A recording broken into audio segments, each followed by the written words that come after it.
जय श्री हरि। एक बार सभी जोर से बोलेंगे जय श्री राम। रामायण मैया की जय। वृंदावन कृष्ण चंद्र की जय। पवन पुत्र हनुमान की जय।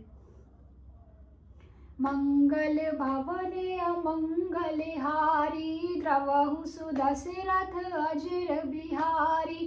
कवन सुकाज कठिन जग माही, जो नहीं होत तात तुम पाही। देखी रसाल बिटपे बर शाखा, तेहि पर चढ़े मदनु मन स्माखा। सुमन चाप निज सर संधारे, अतिरिसता की श्रवण लगी ताने। छाड़े विषम बिसिख उर लागे, छूटी समाधि शंभु तब जागे।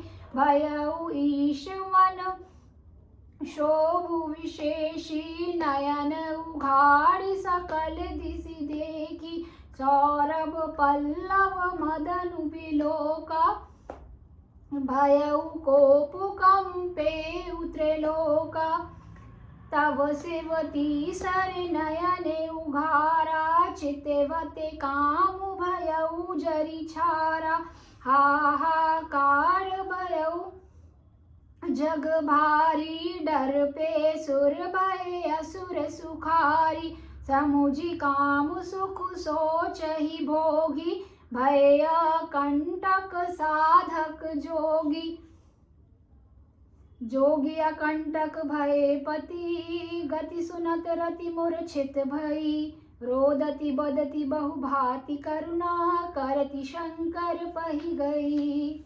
अति प्रेम करि विनती विविध, विधि जोरी कर सन्मुख रही। प्रभु आशुतोष कृपाल शिव, अबला निरखी बोले सही।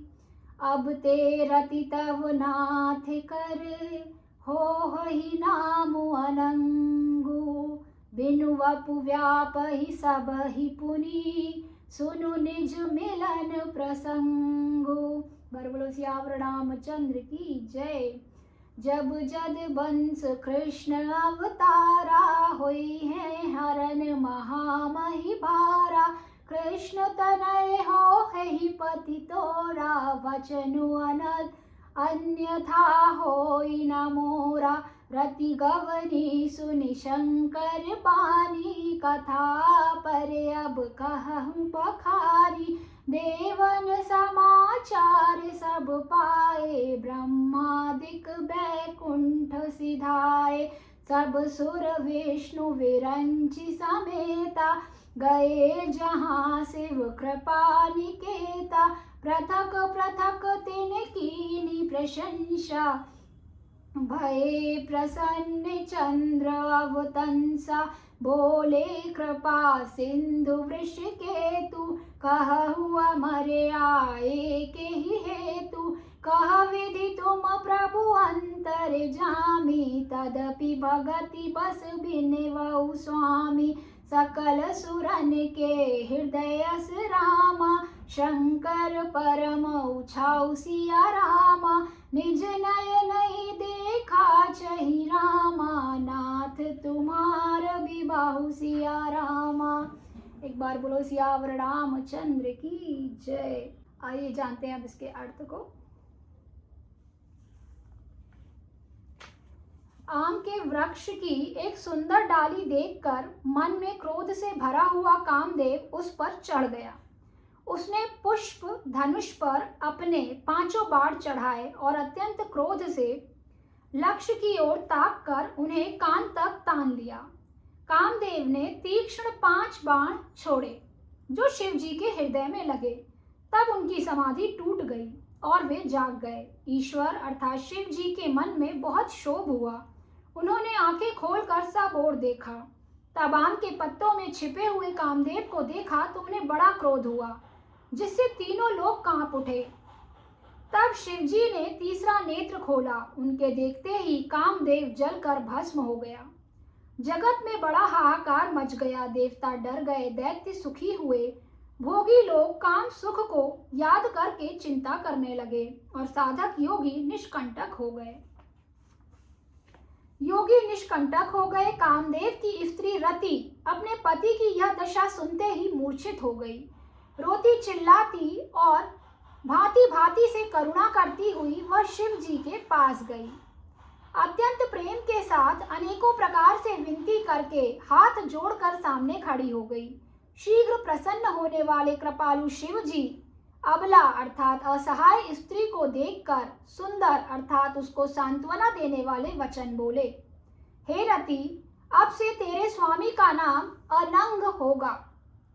वह बिना ही शरीर के सबको व्यापेगा। अब तू अपने पति से मिलने की बात सुन। जब पृथ्वी के बड़े भारी भार को उतारने के लिए यदुवंश में श्री कृष्ण का अवतार होगा, तब तेरा पति उनके पुत्र प्रद्युम्न के रूप में उत्पन्न होगा। यह मेरा वचन अन्यथा नहीं होगा। शिवजी के वचन सुनकर रति चली गईं। अब दूसरी कथा बखान कर अर्थात विस्तार से कहता हूँ। ब्रह्मादि देवताओं ने यह समाचार सुने तो वे बैकुंठ चले।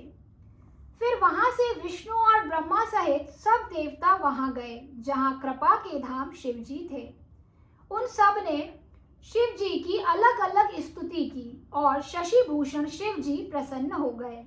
कृपा के समुद्र शिव जी बोले, हे देवताओं, कहिए आप यहाँ किस लिए आए हैं? ब्रह्मा जी ने कहा, हे प्रभु, आप अंतर्यामी हैं, तथापि हे स्वामी, भक्ति वश में आपसे विनती करता हूँ।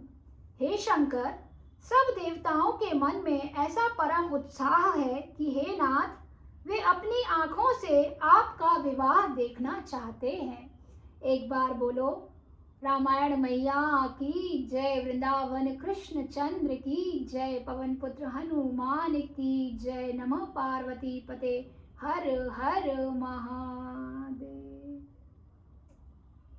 एक बार सभी जोर से बोलेंगे, जय श्री राम, जय श्री राम, जय जय श्री राम।